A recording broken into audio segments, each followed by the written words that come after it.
Hi, it's Adam here, and we are going to be attempting something brand new on Clubhouse today.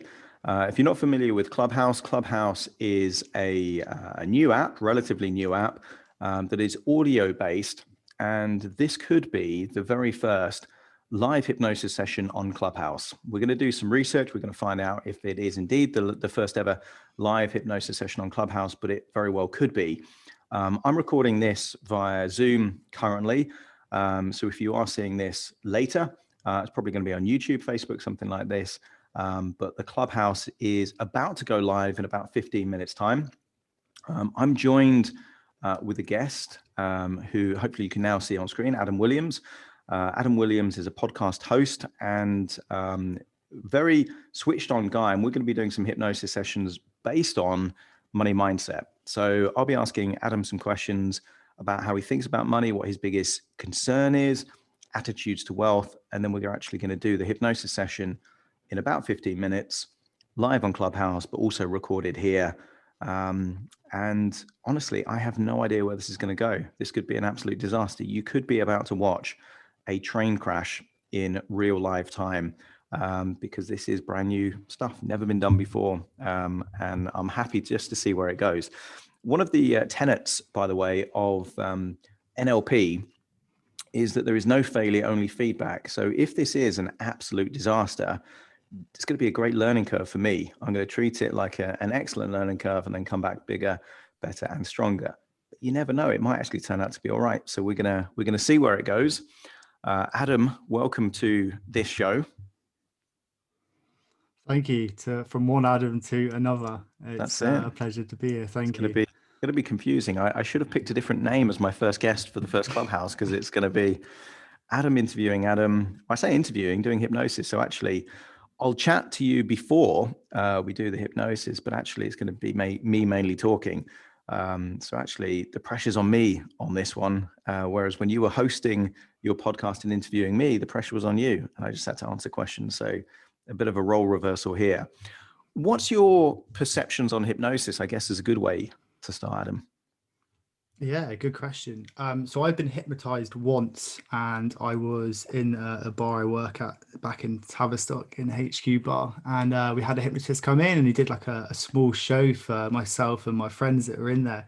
And if I'm honest, I was very skeptical. I was watching my friends live getting hypnotized, and their heads would almost like drop for a couple of seconds and then they would come back. So it was quite like entry level hypnosis, and I was like, a bit of a Jack the Lad at the time, and I walked over and said, you can't hypnotize me. And then he walked over, he sat me down, and he almost just like clipped me in the back of the neck, and my head just dropped, and I just felt myself go into this like really like content state.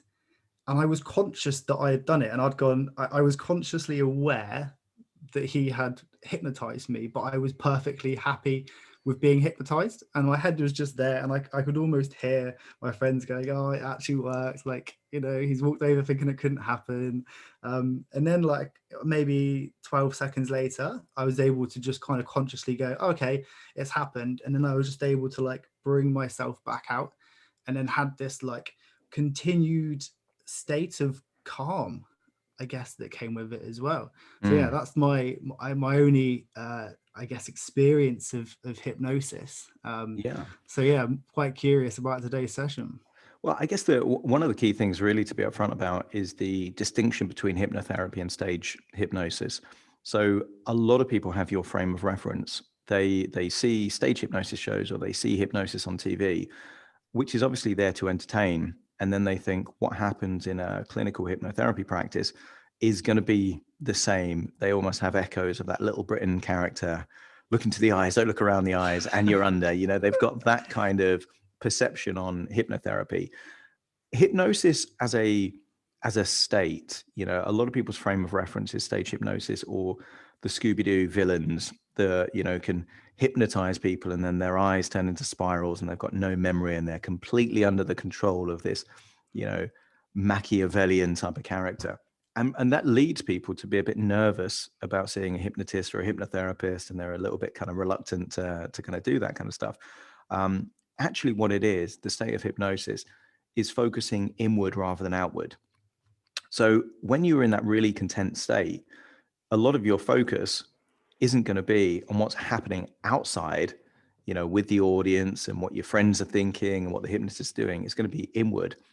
And when it's inward, you tend to be much more relaxed, which is quite natural because you've got the absence of external stimuli, in the same way that if you're in a flotation tank, you can't really pay attention to what's out there in the world, because all you've got is, no sound pretty much, and nothing to kind of look at and nothing to kind of pay attention to. So your thoughts naturally go inwards. And that's kind of like hypnosis. It's when the majority of your senses are focused inward. One of the things I ask people, and I'm going to ask you now, just to kind of demonstrate the point, is a lot of people sometimes have this perception that they can't visualize. When you're focusing inward, it's not something that is like when you see the real world.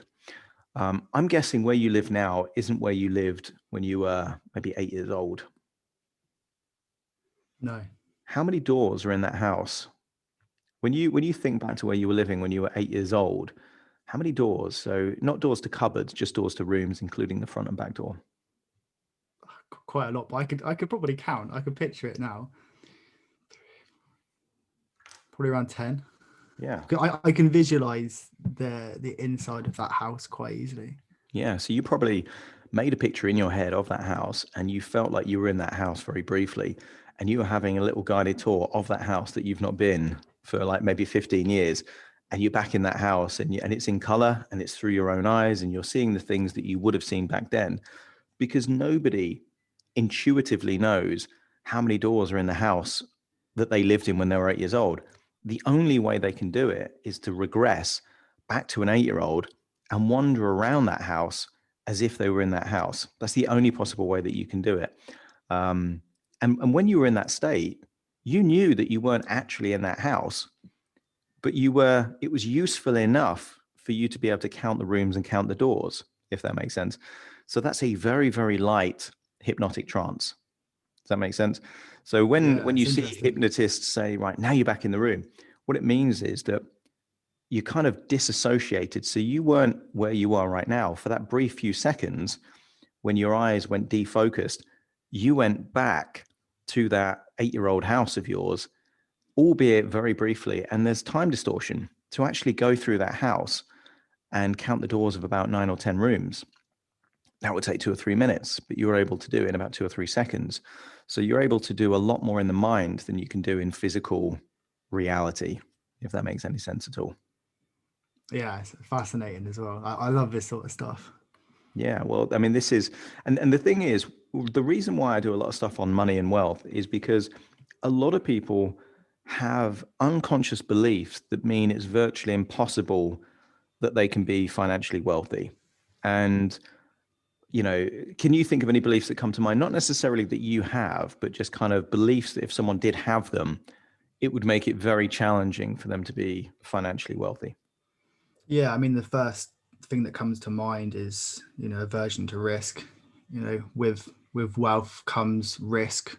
I guess in my eyes, it seems that to initially gain that wealth, you do need to take some risks, and whether that's risks of financial risks of where you're putting your time, your risks towards families or partnerships or relationships. So it's quite a diverse amount of risk that you can get when you're trying to focus on obtaining some kind of wealth. Totally. And weirdly, it's not just the financial risk that creates an emotional reaction in advance. And that's kind of the definition of worry. It's feeling a negative emotional reaction in advance of the actual thing that could happen. So if people are worried about speaking in public, or if they're worried about a business failing, they're getting a taste of what they could feel like in the future. And then they think, well, if I'm feeling this now, I really don't want to do that thing. And most people use avoidance as a strategy. Some people are nervous, scared, worried about losing financial resources. When I set up my business, it took me probably about 2 years to save up enough money to then have the seed capital without borrowing money to set up my own business. And if that would have failed, I would have lost all of that money that I spent 2 years saving up for. So that would be, not a nice experience. But for most people, it's not even the money that they're worried about. It's humiliation, embarrassment, a public failure. a lot of businesses tend to be very public events with your friends, your family members. And if you fail in that kind of environment, for a lot of people, that would be worse than losing the money, because they can get the money back again. But if they've publicly failed, that's the worst thing that can happen. So you get lots of different things that can play on people's mind. Me personally speaking, I always thought that it takes a lot more courage to set up a business in your 40s, 50s, 60s, when you've already got overheads, you've already got commitments, you've got people depending on you. To set up a business in your 20s, yeah, it's a bit of courage, but you can always, if you treat it like a game of snakes and ladders, you could lose everything, learn the lesson, start again, and still be better off than you were before through what you've learned through that, if that makes sense. But you're right, attitude to risk is a big issue. What would we talked just before I started recording? You're planning on setting up your own business by, sounds like a fairly tight time frame, by May. So at the time we record this, it's early Feb, so it's about 3 months to launch a business. Do you know what kind of business you're going to be launching? Yeah, so it's going to be health supplements that have a focus on mushroom extracts. So think of like lion's mane. It's what I personally take, and I've seen the benefits in it, and I want to be able to share those benefits with as many people as possible. So like we said, it's still in the very early stages now, but giving myself a deadline of May. Even when you say it then, I realize it's a short deadline, but it's definitely a goal that I want to work towards over the next few months. What's the number one thing running a business would give you more than anything else? For me, at this stage in my life, it's going to give me an opportunity to learn. It's going to give me an opportunity to build up that business acumen, understand the skills, understand myself, understand how businesses work, and then, looking into the future, why am I setting it up? Well, the ultimate goal for me is to have that passive income, to have financial freedom, whether that's huge amount of wealth or just to be able to do what you want to do, when you want to do it, essentially. It doesn't have to be something that's seriously expensive or holidays left, right and center, but just to have no worries about money, and then equally have enough money that you can do what you want to do in life and live comfortably as well. So that's, I guess, the byproduct of setting up the business. Yeah, so we've got several outcomes there. So one, is experience. Wisdom comes from experience, and to get the experience, you actually need to take action and risk something. And it sounds like you're comfortable with that risk. So even if your business fails, you're guaranteed to get the learning. And I love how you've set that up in your head, because you can't lose at this point. Either you're going to get a successful business, or you're going to get lessons that mean that a future business is really successful. So the way that you've set that up is very different from how most people set it up.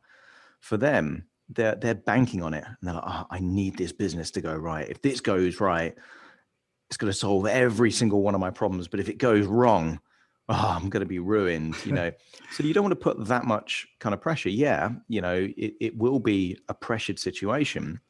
It's going to be outside your comfort zone. But the fact that you've got an outcome that is pretty much guaranteed, whatever happens, you are going to learn lessons. You're going to learn lessons if the business is successful. You're also going to learn business if the business isn't successful, which itself is very valuable. After learning, you've then got comfort. So if you can reach a point where the cash flow that flows from the business is, let's say in British culture, let's say above 80, 90,000 a year, you're going to be comfortable by most standards. It means you can have the house you want, the car you want, holidays you want, and those kind of things. And for the average middle-class person, that is their aspiration. That's succeeding in life at that point. What they're not really thinking about is financial freedom. And for most people, that's pretty ill-defined. What's financial freedom to you? What has to happen for you to be financially free? Yeah, it's a good question. Straight away, the obvious, your bills are paid. You've got, the money that's going out is well and truly covered as well. I think it would be then sensible to have financial freedom. You need to be able to think about any potential future I guess like unexpected costs in the future, so high costs that could come, wherever that may come from. I can't think of an example now, but to have that security of some kind of savings, so that if something did happen, you've got it there, whether that's helping friends, family, or whether it's your own financial situation. So yeah, financial freedom is covering the outgoings comfortably, having those savings, and then also, like, I guess the nicer side of the financial freedom is then being able to do what you want to do in life and be living comfortably, I guess. Yeah. So we've already found a values conflict there, because although you were talking about financial freedom, actually what you're talking about is a strategy for security. So having enough money to deal with a crisis if it happens is a strategy for security, even though you're saying freedom. So we'll delve into it a little bit, but we're going to add Clubhouse into the mix here as well. So I'm going to set this up and see if we can add you in. Like I say, we're doing this live. It could be an absolute disaster.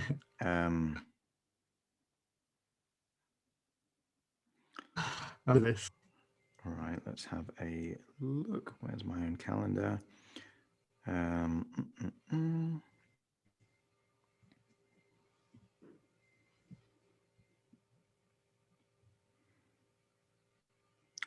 See, this is how new it is to me doing this, because here we go.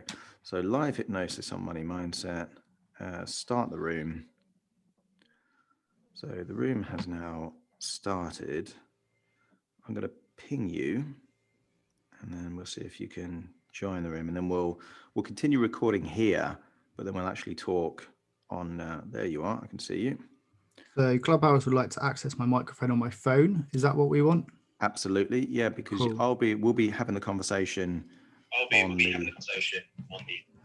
Yeah, so you might need to hear that through some kind of, unless if I just turn my phone down, I can hear you through Zoom then.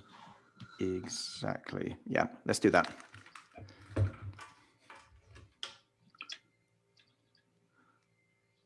Okay, hello. Right, so we've started the Clubhouse room, and Adam, you should be able to simultaneously be able to hear me through Zoom and Clubhouse. Is that the case? I can indeed. I've got you coming through the phone very quietly, a little bit spaced away from me, so it's not doubling up too much. Yeah, okay. So thanks to Tom and Andrea that's also in the room. We may be doing something fairly unique here. We're doing a live hypnosis session on money mindset. Adam has volunteered to do this. So the goal here, and I've just had a quick chat with Adam before we launch the Clubhouse room.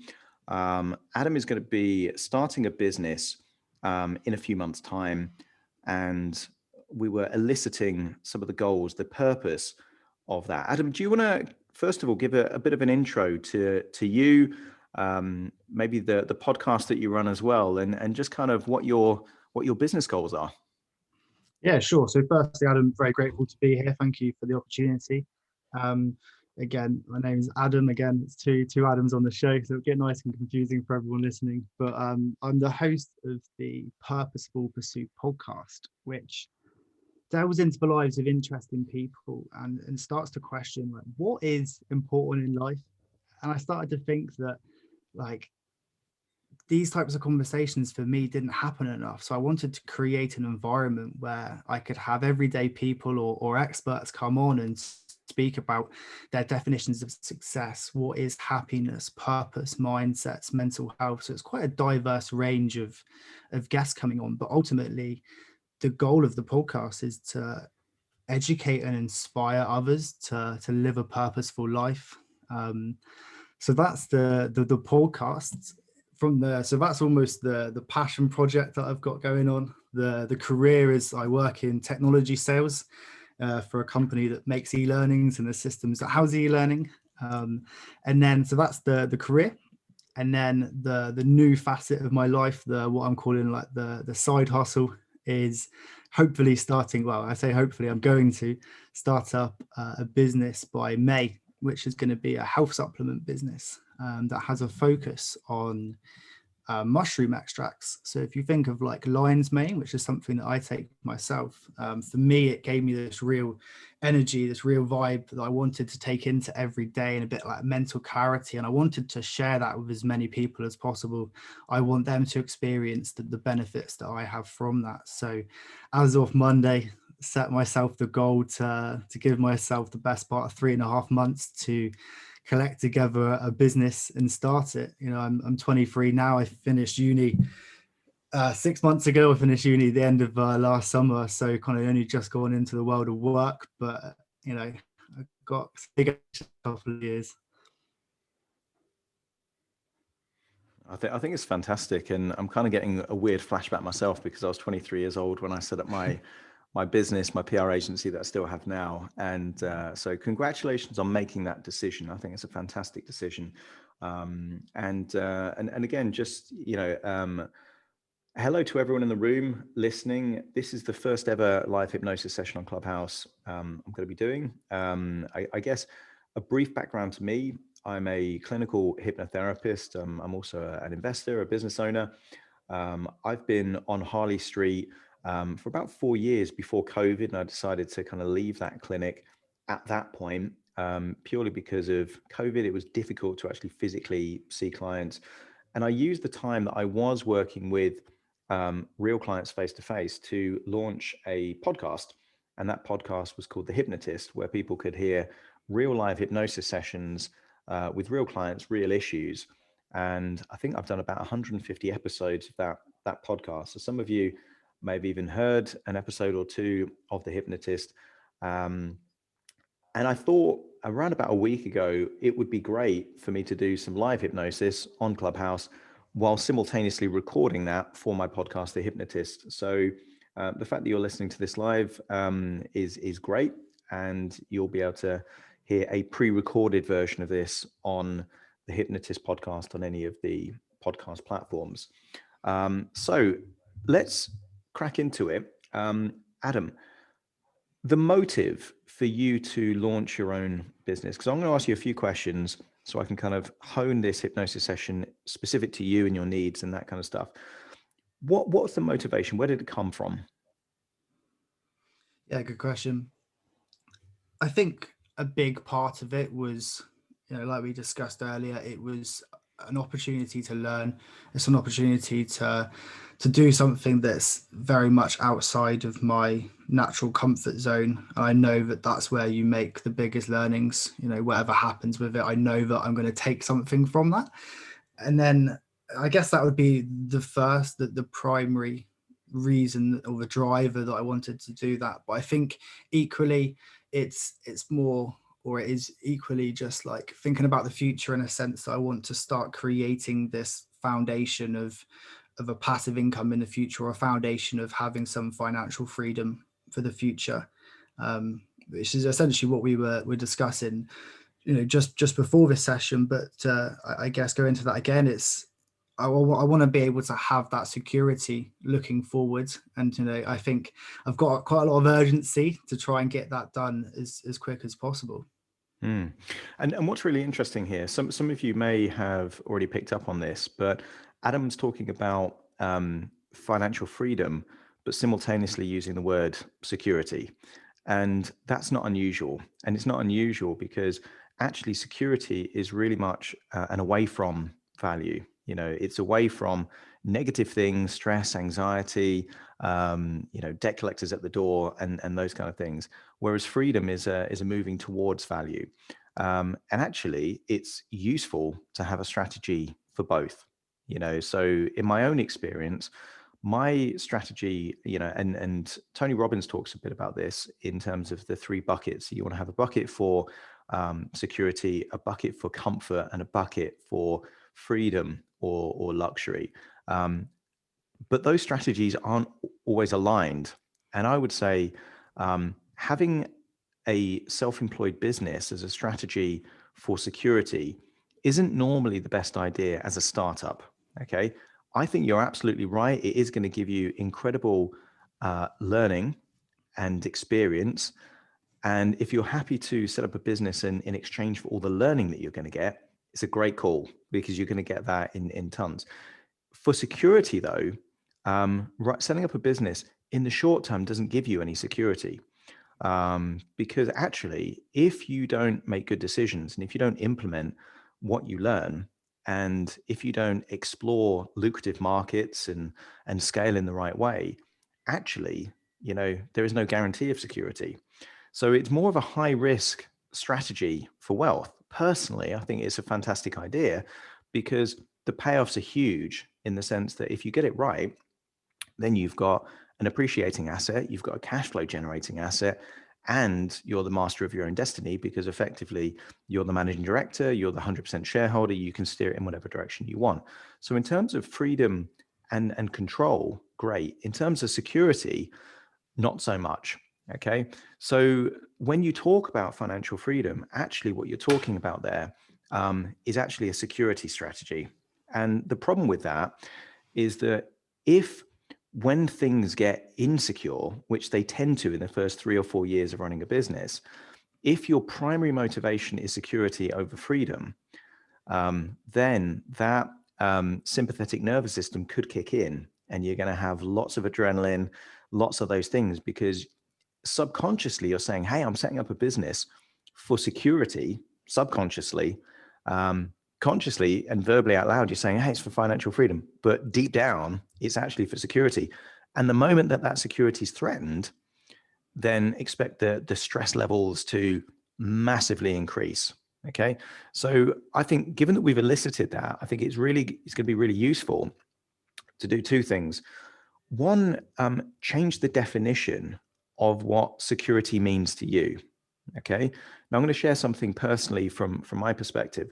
At the beginning of the pandemic, I on social media and to everyone around me, I was very upfront and I said, look, as a direct result of this pandemic, I could lose everything. I could lose my property portfolio. I could lose my assets. I could lose my business, and I have zero anxiety.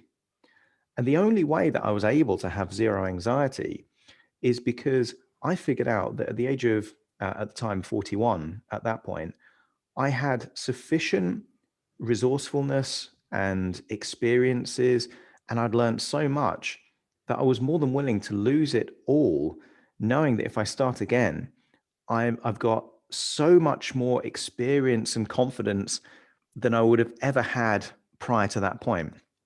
So for me, security was no longer in the business.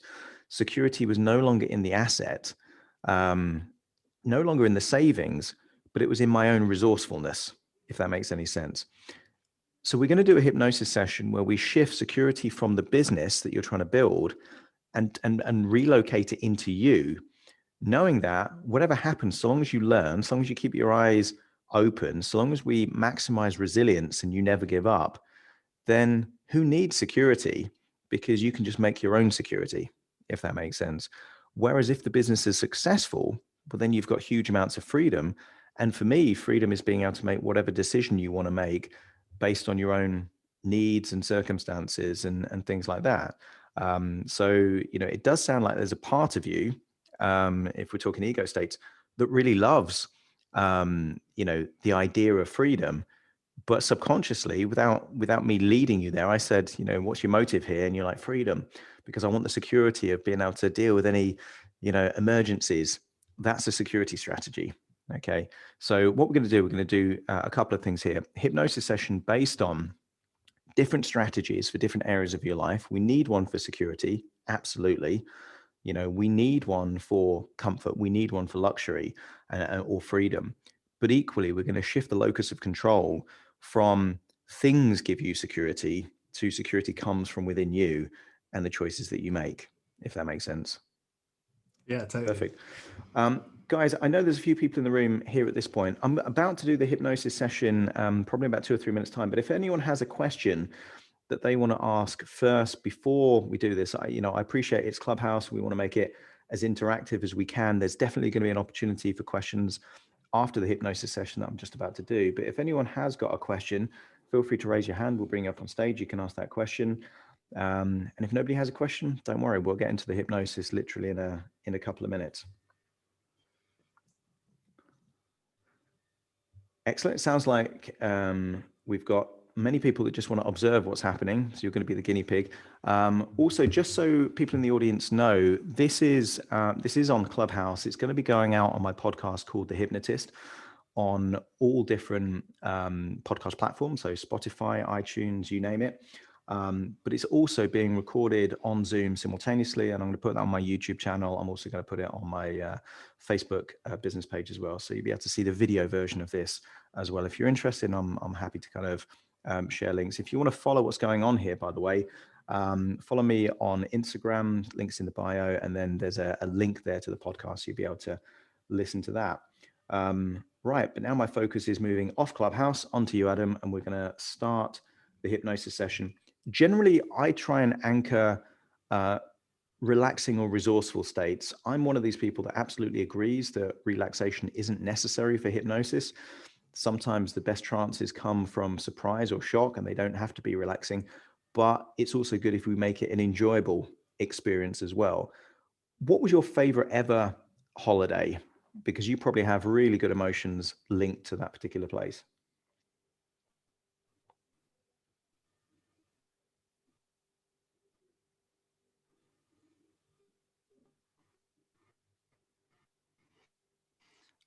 Just before we jump in, just make sure it is going out to the people properly on Clubhouse. Did you hear that?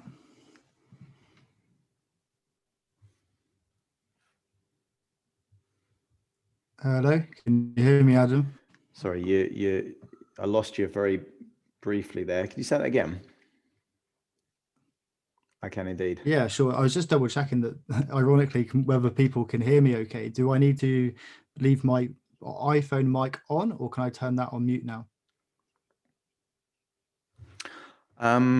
Okay, it's entirely up to you. I guess one final thing really is just having that kind of positive anchor as a relaxing place, because I'll be able to see you over Zoom in terms of any kind of visual cues and that kind of stuff. So probably worth keeping it on through Clubhouse. So where's that relaxing place that you've got kind of positive associations with? Yeah, good question. What is it? Where do I associate being relaxed to? Yeah, maybe a holiday that you just kind of you felt, the opposite of any kind of anxiety or stress. Yeah, do you know what? It was actually a long time ago. I went on holiday with Turkey with my family. I must have been about 10 or 11, and I've only got good memories of it. It's just it was a really lovely time with the family, and it was just something I always look back on with such a positive light. Nice. And was there a particular beach there that you can recall? Yeah. Nice. What color was the sand? Quite a white sand. It was quite a nice textured sand. There wasn't any pebbles or anything. I remember there was like a wooden boardwalk that went down to the sea as well, because the sand was so hot that you had to walk on the wood. Nice. All right. We're going to use this, Adam, as the backdrop of one level deep of disassociation. So any hypnotherapists listening right now will certainly get the idea of levels of disassociation, or use the movie Inception as a frame of reference there for however many levels deep. So I'm going to continue to keep on communicating through this microphone here. In fact, I'm going to just put it right there. Well, actually, we've got Tom raising his hand. 1 second. Let's just have a quick question from Tom.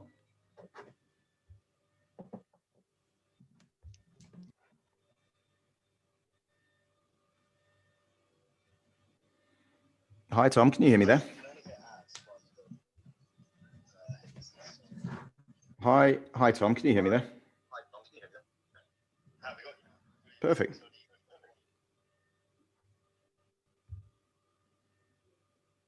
I think he's saying you can only hear one of us. Hi, Tom. Can you hear me?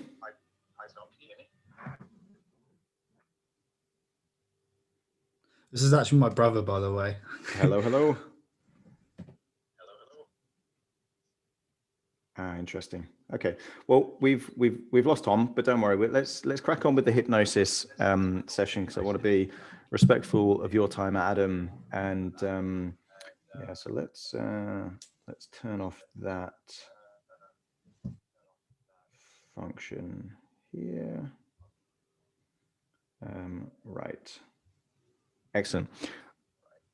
But we are going to take questions at the end. So if you have got any thoughts, feedback, or questions at the end of this for the hypnosis session, all based on money mindset and effectively two key principles, the conflict of freedom and security, feel free to hang around and you can certainly ask them at the end. Right, let's get going. Just for a bit of context, I think my brother's just texted me that is who Tom is, and apparently you were on mute for the majority of the last 10 minutes or so. So they've only been hearing me reply to you every now and again. But by the sounds of it, you're back onto speaking now, so they can hear you. Excellent. Good. Well, I can see my little vocalization bit going through on Clubhouse, so it should be going out live there as well. Okay, so I'm going to see if I can record this in one other location as well, and then we're going to get going with it.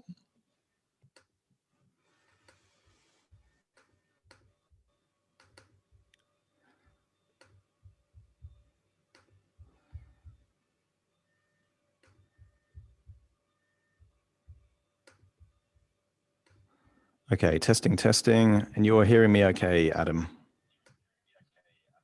I am indeed. Perfect. Okay, so here's what I want you to do. Take a very deep breath in.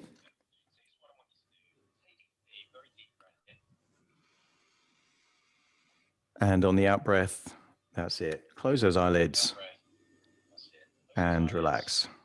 That's it. Deeper and deeper. Relaxed. That's it. I want you to breathe in a feeling of calm and relaxation.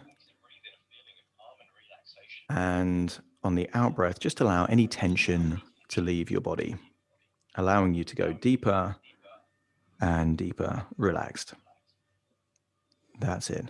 I want you to use the power of your imagination to imagine that you are on a beach, perhaps a beach with a wooden boardwalk. Notice the color of the sands. But in this particular beach, I want you to imagine it's completely private, only for you and nobody else. And if you can imagine that beach with nobody else there, just let me know by nodding your head. That's it. And I want you to imagine that there is the perfect place to relax. Could be a hammock, could be a sun lounger. I want you to find the perfect place and just imagine climbing into that now. Allow your body to sink into that place. And if it is a hammock, just let me know by nodding your head. There we go. It is a hammock. And I want you to imagine that your body weight is being supported by that hammock, that your body's sinking in to that hammock. As you breathe in through your nose, just imagine that you're breathing in that feeling of calm and relaxation. And as you exhale, tension is continuing to leave your body, taking you deeper and deeper. Relax. That's it. Deeper and deeper. Relaxed. And perhaps you can feel your body slightly swinging from side to side, just gently. And perhaps this hammock is between two palm trees. And I want you to notice that you can feel the warmth of the sun on your skin. Perhaps you can hear the gentle breaking of the waves. Get an overall sense of feeling at peace, deeply, deeply relaxed. I'm going to count down from 5 to 1, and I want you to imagine what it would be like for you to fall asleep on that hammock, on that beach. Starting to count now. 5, going deeper and deeper relaxed. 4, feeling like you've got a desire to yawn. 3, going deeper and deeper relaxed, breathing ever more effortlessly. 2 and 1, falling asleep on that hammock. And imagine what it would be like for you to dream that you're on the very same beach, seeing yourself fast asleep in that hammock. And if you can imagine a version of you fast asleep in that hammock, just let me know by nodding your head. That's it. And I want you to explore that beach. Remember, you're the only one there. Still hear gentle breaking of the waves, perhaps even see the sunshine shimmering off the surface of the waves, taking you deeper and deeper relaxed. Maybe you can feel the warmth of the sand on your toes as you go deeper and deeper relaxed. In fact, I want you to see fluffy white clouds in a blue sky. And I want you to see those fluffy white clouds do something unusual. See them shifting and moving until they spell out a word, and that word is relax. R-E-L-A-X. Relax. Spelled out in fluffy white clouds in a blue sky on that beach. And then notice that those fluffy white clouds do something even more strange. They shift from a word to a number, and that number is 998. And if you can see those fluffy white clouds with a giant number in the sky, counting out 998, just let me know by nodding your head. That's it. And now see it counting down to 997. Waiting a few moments, then down to 996. And the conscious, analytical, critical part of your mind, I want you to now find that that part is mesmerized, completely mesmerized by this giant countdown timer in the sky made from clouds, counting down, and allow that part to be completely focused, mesmerized, bewildered as to how fluffy white clouds can be counting down numbers in the sky, 996, 995. Allow the analytical part to concentrate on the clouds. And I want the entrepreneurial part to then leave that part and continue walking down the beach. As you turn around, you can see that your analytical part is now looking at fluffy white clouds counting down, and your conscious part is fast asleep on a hammock between two palm trees. And if you can see those different parts in a completely different place, let me know by nodding your head. That's it.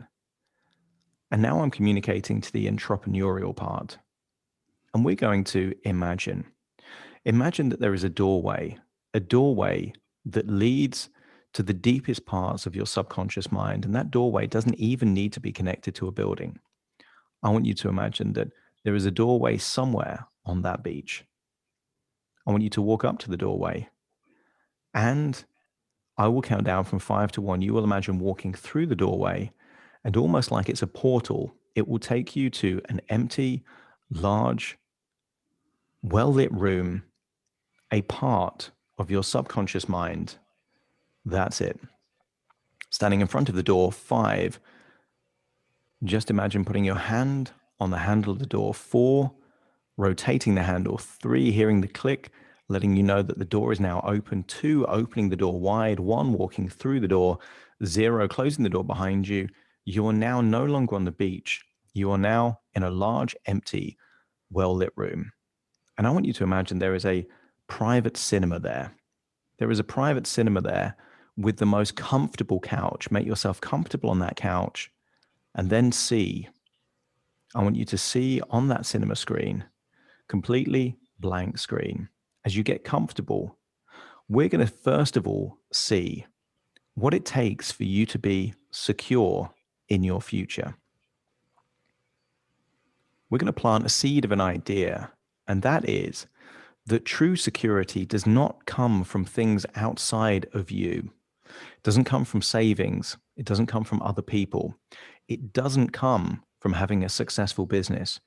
True security from this point onwards will come from you being highly resourceful and highly resilient. I want you to accept direct suggestion that the definition of resilience is being able to fall down 10 times and get back up 10 times. And if you accept that resilience simply means never giving up and being willing to try again until you achieve the outcome that you desire, just let me know by nodding your head. That's it. And from this point onwards, security will come from you learning, be resourceful, and being resilient. And I want you, as you get yourself comfortable in that sofa, looking up at that private cinema screen, to now see what your future looks like with this definition of security. I want you to see what the next few days look like, the next few weeks look like, with you being highly resourceful. See yourself as if you are someone else. See that you have this regained sense of security, that now security isn't dependent on other things. Security is now entirely dependent on you being resourceful, you being able and willing to learn, and being infinitely resilient. And I want you to see over the next few weeks and months that this feeling of security reduces your anxiety and also increases your willingness to take educated and sensible risks.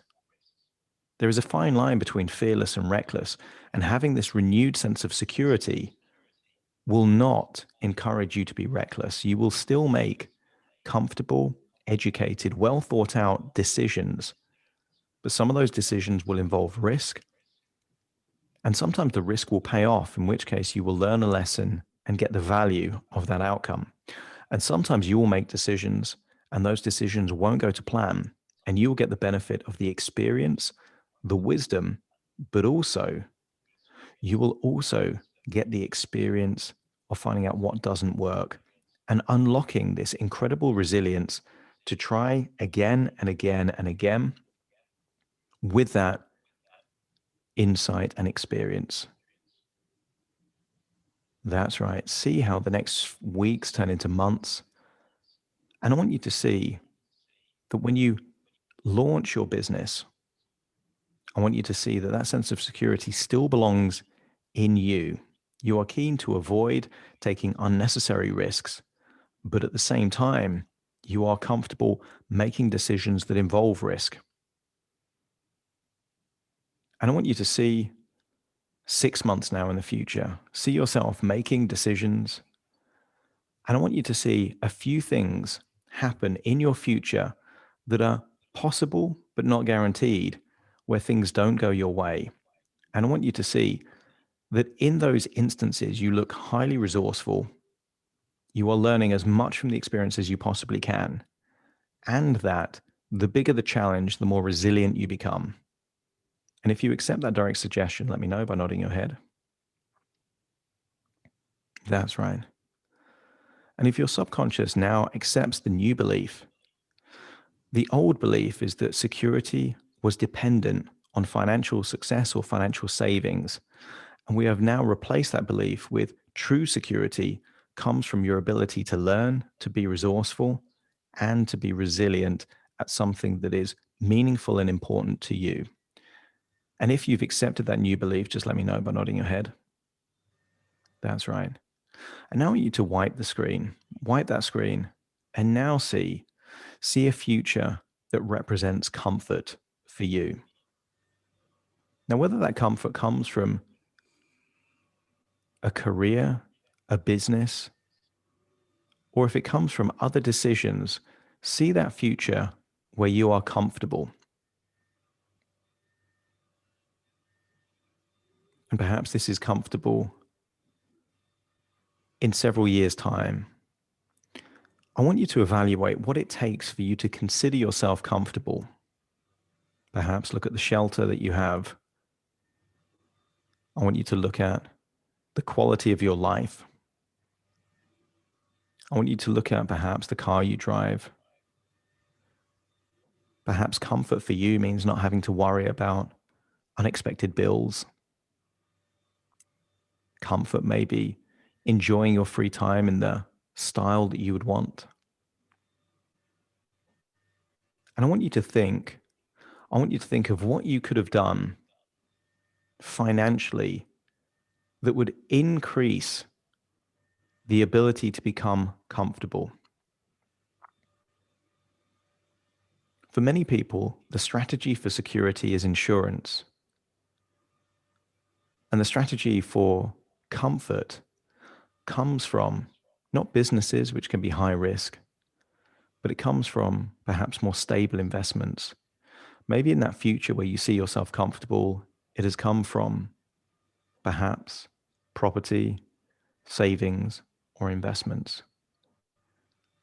And I want you to see what resonates with you as a strategy that will allow you to be comfortable in the future.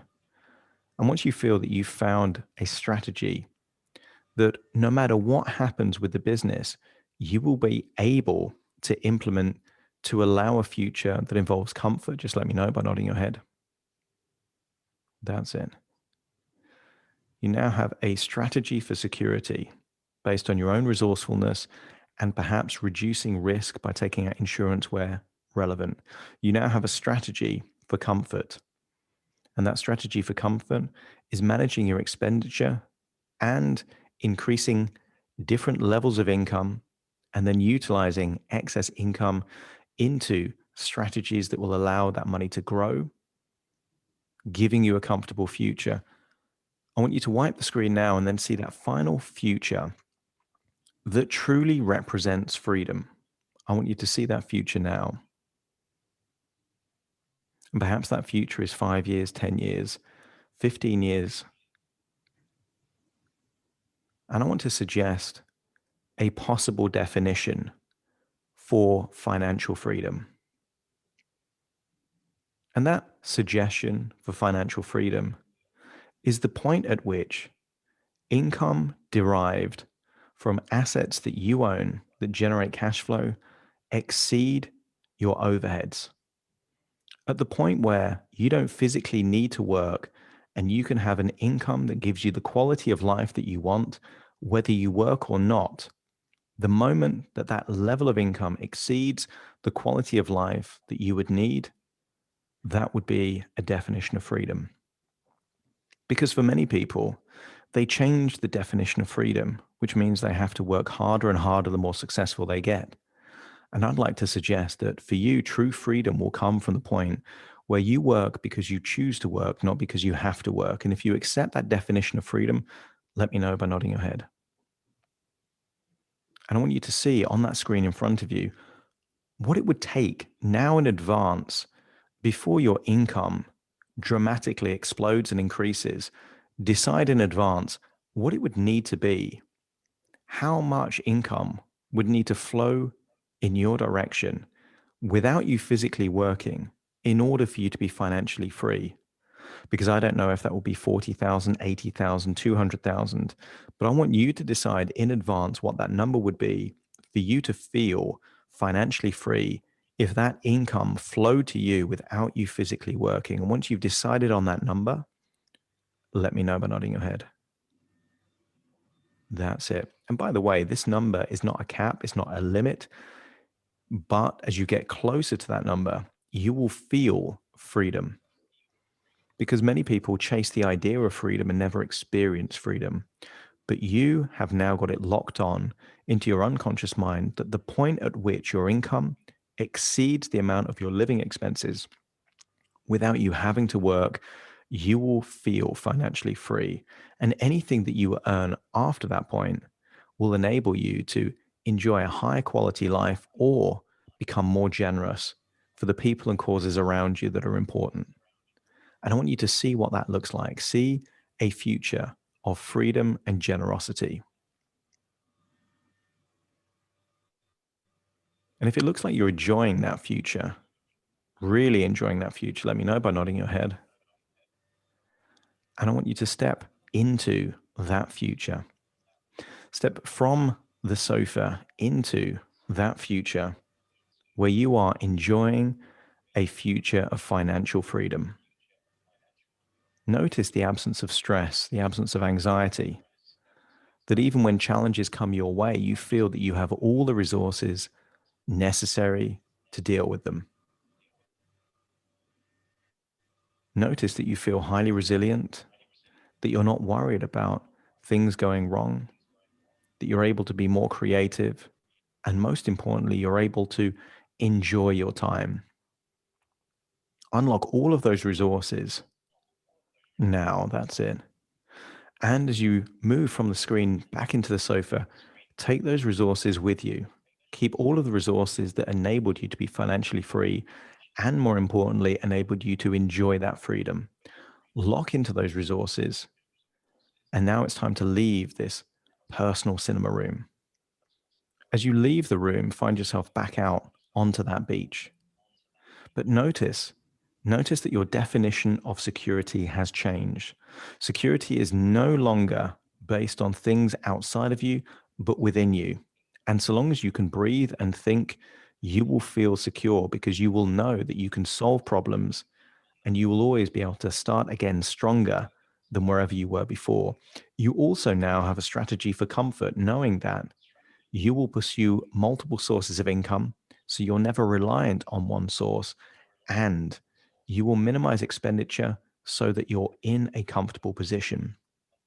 You will then use the excess money that flows from that additional income into strategies that will buy or accumulate assets that will give you positive cash flow, that will give you the possibility within the next few years of being financially free at the point where cash flow exceeds your overheads.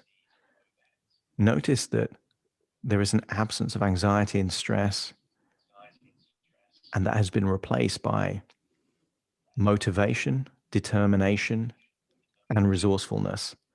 You feel lighter on your feet, you feel more optimistic for the future, and you can't wait to start your new business. If you're looking forward to the future, let me know by nodding your head. That's it. And I want you to integrate with that part. Find that part on the beach, still counting clouds in the sky. Climb into that version, maybe even see what number the cloud has in the sky, counting down. Now, that logical, analytical part, the part that perhaps would think that certain things aren't possible or don't come easy, that is now integrating with these new beliefs that security comes from within and financial freedom is possible for you, and you're looking forward to enjoying it. As those two parts integrate, notice that you see your conscious part still there, fast asleep in the hammock. And I want you to climb into that part. Climb into that part. So now all parts are there, fast asleep in that hammock.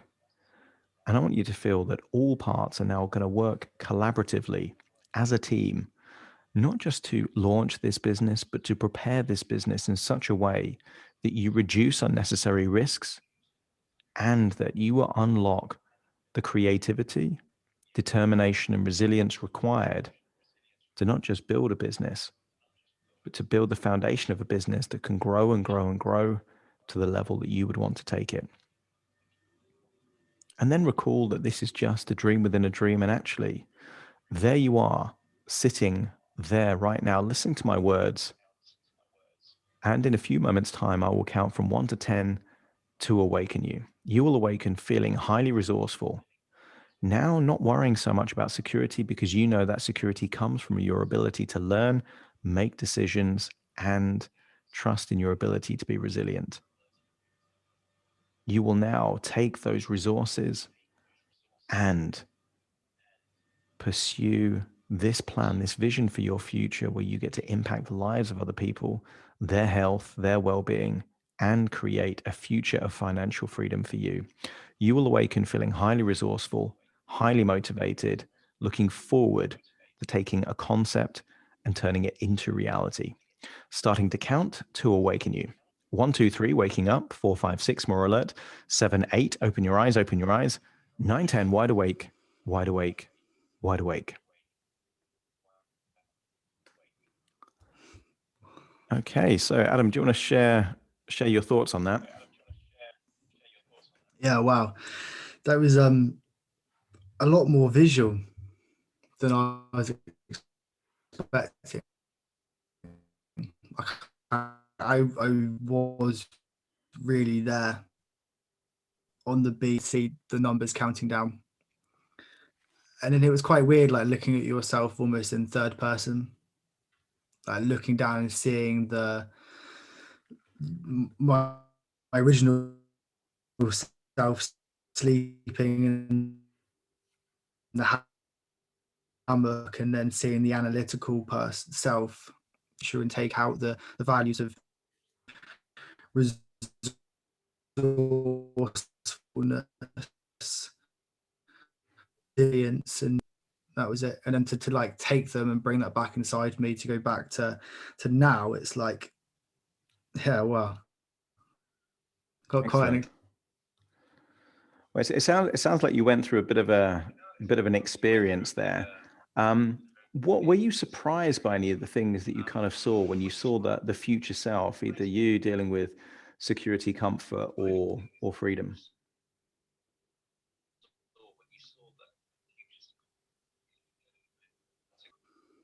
I was surprised.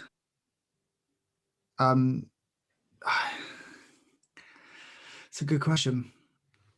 It was hard to think of that future at first, and that surprised me. I thought it would just be there, but then it did just start to piece together. And then the more I realized that I didn't see it, I just had more faith that it would come at some point in the future. And then I knew that whatever situation I was in, that I'd always have that security to fall back on, of resourcefulness, resilience, but also like enjoying it and enjoying life, rather than just working towards this perceived goal, is actually to enjoy it as well. I think that's a really important distinction, because a lot of people have the goal of setting up a business for freedom. And someone told me a very fascinating quote. At the point where I had a business, it was a successful business. It was turning over just under £1 million a year. And they said, look, if you have a business that is entirely reliant on you, this guy said, he said, you don't have a business. He says, you have a job that you can't quit. And for me, my key value was freedom. And at that point, I thought, wow, this is the very opposite of freedom. And that kind of terrified me. And then since I heard that, I've spent a lot of time laying the foundations, the infrastructure, so that, right now, as I record this kind of hypnosis with you, I'm not even in the same country that my business is being run. We had a record last month, without me physically being there, but only because it forced me to change my perception. I thought that I had a strategy for freedom. I didn't. I had a strategy for significance. I needed, at that point, a business that I was involved in every decision and everyone was reliant on me. But that massively contradicts with the goal of freedom. So sometimes, it doesn't matter how much you understand this stuff, your subconscious quite often could be steering you in a direction where you're on a collision course with your own values. And that's, it's well worth being aware of, and then shifting direction as you learn this kind of stuff. I don't know if anyone listening to this has any questions or thoughts or anything else really. If you, I'm going to change the function so people can raise their hands. Let's do this. Okay, so if you do have a question, feel free to raise your hand and ask. Otherwise, any other insights that you had from that, Adam? Yeah, that actually freedom was the opportunity to choose when I want to work and what I want to work on. That's, to me, was quite profound, and I almost found myself like smiling internally when I realized that there could be a point, there will be a point in my future that I'm wholly working on what I want to work on because I want to work on it. I think, to me, that it just sounds enjoyable. It sounds like I'll be living a life with purpose. And obviously that's what I spend a lot of my podcast talking about, is purpose, to actually take myself to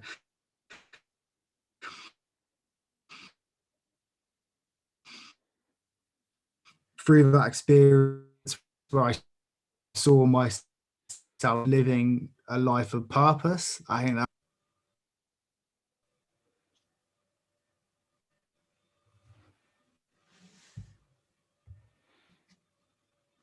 that Zoom cut out there. Can you hear me, Adam? I can. Yeah. I mean, I've thought I had very fast internet speed over here, but it seems like I don't. So I don't know if you're hearing me coming through. Can you hear me okay? I can hear you coming through both. So yeah, Zoom dropped out then, and I think even the other one dropped out temporarily then. But it sounds like you're back It now. seems like we've got a reasonably unstable session. Luckily, the hypnosis recording itself that I recorded straight to my laptop was fine. So this will be going out on my Hypnotist podcast very soon. So if it did break out and you missed a little bit of that, then by all means listen to the podcast version and you'll be able to hear the full thing. So apologies if the internet connection. When I do this in a few weeks' time, I'll be back in the UK and I'll be back on super fast broadband and all the high tech stuff. At the moment, my trusty MacBook Air and a microphone is struggling, I think, under me recording in 3 different locations simultaneously. So apologies if you didn't quite hear all of that. Hopefully you did. And yeah, it doesn't look like we have any questions here at this point. So I guess what I can do is spend just 1 or 2 minutes summarizing some of the principles that was going on there, because I think for some people they might be interested in some of the mechanics of that, and then we can wind things down. First of all, why a beach? And lots of hypnotists will talk about a relaxing place or a safe place and all this kind of stuff, purely because you've already got pre-existing positive emotions to that beach. So that's the benefit of saying, right, where's a place that you felt really relaxed and that kind of stuff, because that's a good foundation for visualization. It was probably the case that where you were on that beach, your imagination was doing lots of thinkings anyway. So that's quite a good place to kind of take you from where you are. Where you are at the moment, looking on Zoom, looks like your bedroom. So from that perspective, you've got lots of other emotions and associations connected to that room that you wouldn't have if it was a place somewhere else, like a beach, for example. Then the whole thing about the hammock, to kind of effectively separate that. Sometimes we have inner dialogue, and a lot of that inner dialogue, that inner chatter, can still happen throughout a hypnosis session.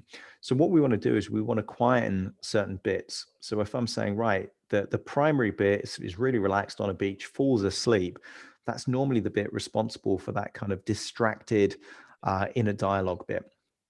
Then the bit counting clouds on the on the side of the beach, the analytical bit.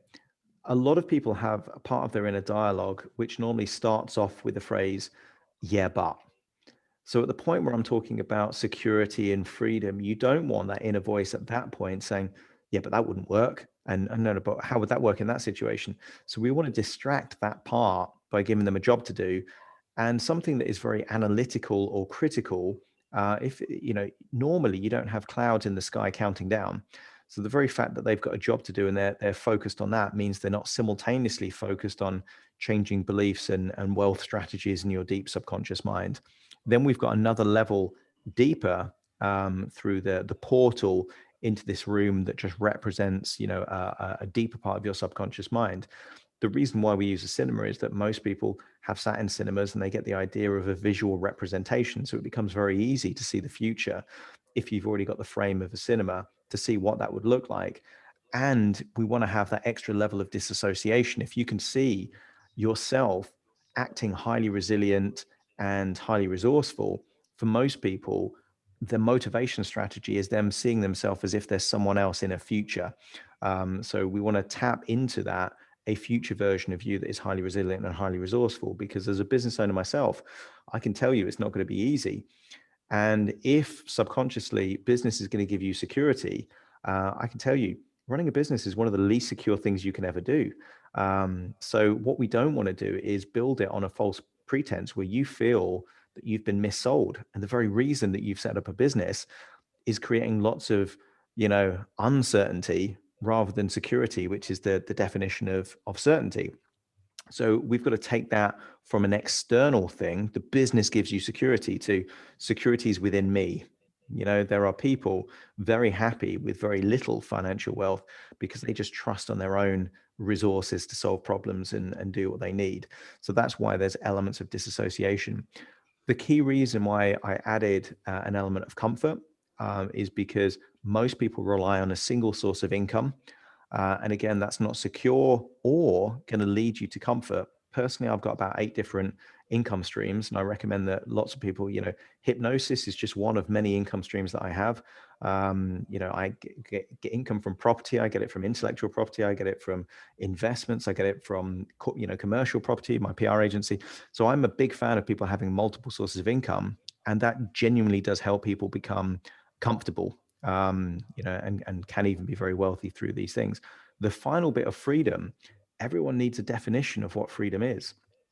And I thought I knew what freedom was, but actually you need to kind of constantly revisit what that definition is, because if you're not clear on what freedom is, you might do the things that you think are going to give you freedom, but actually you're building your own prison. So it's really important. If freedom to you means being able to travel the world and do what you want whenever you want, do you really want to build a business that's entirely based on you physically being in a particular location? So that's something that you really want to evaluate and kind of check in on, to see how that changes over time. But either way, this hypnosis that I've now recorded, and certainly the one that's recorded straight to my computer, rather than the version that kind of went out either via Zoom or Clubhouse, you'll be able to listen to that again and again. And the interesting thing with hypnosis downloads is that even the exact same audio will give you a different experience, because you change in between listening to it. And for me, I go back and I listen to some of my early hypnosis recordings, and I get an entirely different experience the first time, because I've changed in between. So don't be surprised if you listen to that in 3 months' time or 6 months' time, when the business is actually going, and then you seeing yourself highly resilient is going to mean something else, because you've got a frame of reference then that you don't have now, if that makes any sense at all. Yeah, totally. Cool. If there is any questions from the audience, now's the time to raise your hand and ask. Otherwise, we're going to close this room down. And I'd just like to say thank you, Adam, for being my volunteer. I know this is not even just your very first day on Clubhouse, but literally a couple of hours. I think this is the first room that you've ever been in. You've had a live hypnosis session, so I appreciate you being involved in that. Thank you, Debbie, Maria, Dia. And we had Andrea in the room for a while as well, and Tom. So I really appreciate you being in the room listening to this. Thank you very, very much. My intention is to do at least one of these per week. So over time, they're going to change. They're going to get kind of very different. At the moment, a lot is going to be based on money mindset. So anyone in the room at the moment, if you want to be a volunteer, follow me on Instagram, send me a direct message, and we can certainly tee that up in the future. Any final thoughts from you, Adam? No, just want to say thank you to you for giving me the opportunity, and almost just instilling that inner belief in myself that ultimately I always have that security to fall back on, resilience, resourcefulness, enjoying it, and then ultimately looking for a life where I get to choose what I want to do and I live with purpose. And I think to me that's connected a lot of dots. I think that's a fair statement to make. So thank you, Adam, for having me on. Well, thank you for being a volunteer. Really appreciate that.